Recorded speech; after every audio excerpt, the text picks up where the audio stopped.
Right now at noon on this Wednesday, Mother Nature is teeing off another warm summer-like day with clouds, but storms are on the way. Uh-oh. Keep your eyes to the sky, folks. Today is Wednesday, June 1st. Welcome to CBS 3 Eyewitness News at noon, now streaming live on CBS News Philly. My name is William Jr. I'm filling in for Aunt Janelle and Uncle James because they left me in charge. A live look at Ocean City on this Wednesday. The temperatures are in the 80s, but to be honest though, my sister is tracking the storms just in time because a lot of things can happen in a heartbeat. Let's go to her right now. Hey Larissa, I like your orange dress. Way to go to support my brother Christopher right there. Temperatures are right at 70 in Wildwood and not quite there. Atlantic City coming in at 69 degrees. I went ahead and scaled back some of our afternoon highs. Highs today here in Philly around 85 degrees, and that's in par with the latest data that just popped up. Along the shore, we do still anticipate for temperatures to climb into the low 70s, and up in the Poconos, we're tracking highs in the middle 70s. But take a look at the Poconos. That's where we do have the threat for strong to severe storms to rumble through the region later on this afternoon. And best timing between 2 p.m. and midnight. Damaging winds in addition to hail will be the two top concerns. Locally heavy rain cannot be ruled out, and we have a higher risk of severe weather as we head towards Thursday. But I see you next week. All right. Looking forward to seeing your 7-day forecast right there. Larissa, thank you so much. Appreciate it. Authorities say the search has now been suspended despite the fact that a man went swimming off of Wildwood. 3 other swimmers were being rescued. The city of Wildwood made a tweet on Twitter saying, if you need to go swimming, you can't go swimming at all without a lifeguard. And a house started to explode. That's where we'll find my Aunt Alicia Roberts live in Pottstown. Good afternoon, Aunt Alicia. Last site here, looking for any structural damage that would make those homes unsafe for the families who live there. Today we learned from the fire department 3 homes have been flagged for further investigation. The original site of the blast stands behind me now. It is just a pile of rubble. That explosion killed 5 people, including 4 children last Thursday night. The fire chief did tell us that all evidence they need has been collected from this site area, but still there is no exact answer as to what caused this explosion. Now, new information today at noon, we are hearing from PECO, who in a statement says, quote, we have not found evidence that PECO's natural gas caused this incident. After the explosion, some neighbors told us they did smell gas in the air, but again, according to new information from PECO, they are telling us at this hour they do not believe it is their natural gas that caused this explosion. Again, still a lot of questions to be remaining that need answers to this afternoon. We do know that licensing and inspections officials will be back out tomorrow to resurvey those 3 homes that have been flagged as residents continue the process of cleaning up. We're live. That's some good advice about there. All right, Alicia, thank you for that live update. A police officer gets injured in Delaware County. This happened around 1:15 on McDade Boulevard and South Avenue in Glen Olden. 3 other vehicles were crashed up. The officer was tracked, and there's no word on her condition. No one else was injured. And now to a fiery crash that happened at a local school in New Jersey entitled The School of the Deaf. All that happened on Stuyvesant Avenue, and no word on what caused that in the first place and whatnot. Bill Cosby's lawyers will be back in court today as the comedian is facing sex abuse legislations. Opening statements began in California. The plaintiff, Miss Judy, alleges Cosby being assaulted despite the fact that the comedian did some serious damage to her when she was only about 13 years old. So his representative says that he has glaucoma.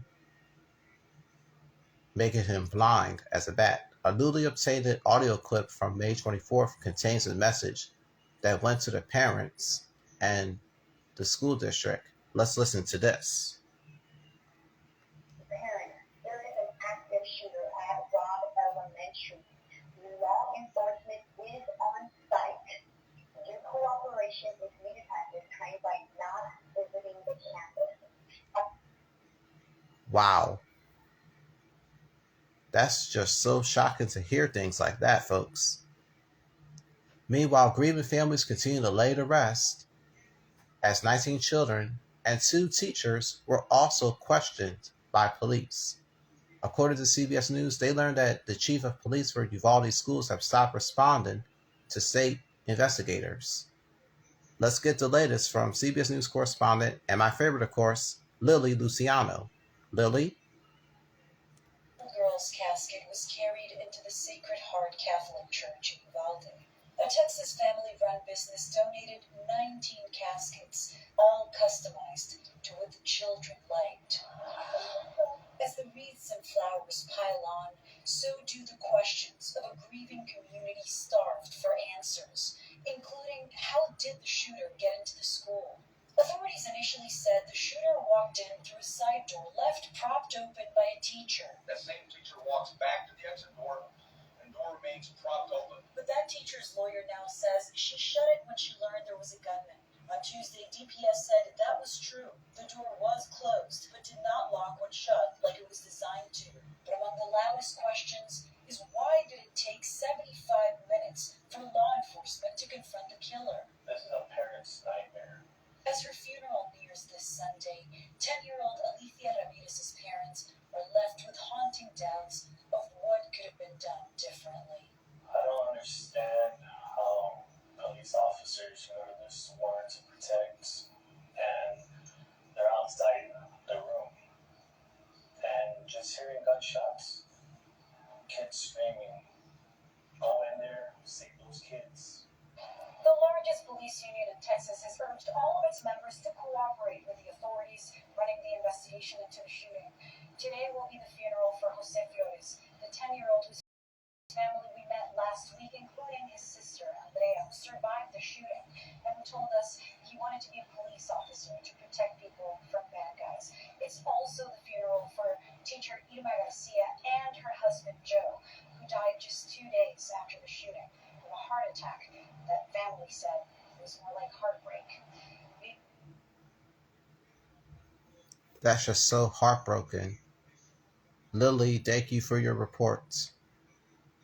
To the latest now in the war in Ukraine, more help from the U.S. is being leaded up by the Biden administration by sending out new rockets and certain vehicles over to it. It's going to cost up to $700 million.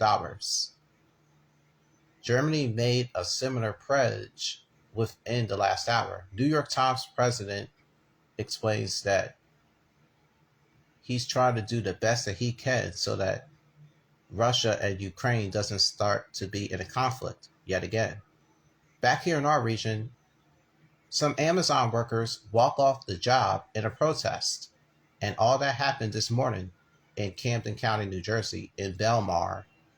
CBS 3 was there on the 200 block of Bensignino Boulevard, of where the warehouse is located at. With that being said, if you get something from Amazon, I imagine that it's going to come 1 to maybe 2 days. Now to the latest on some union contracts. They are located conveniently at AC casinos, but however, they're going to expire. But many workers demand higher pay and whatnot. The Hard Rock Hotel is one of them being affected by this. They say it expects to reunite with the union soon. We haven't heard some comments back. Well, it is official. St. Joe's University has merged up with the Sciences, happening later today. So, to be honest though, if you go to St. Joe's and have no way to get there, you can get there by taking SEPTA bus routes 1, 44, 65, G bus, and the 52.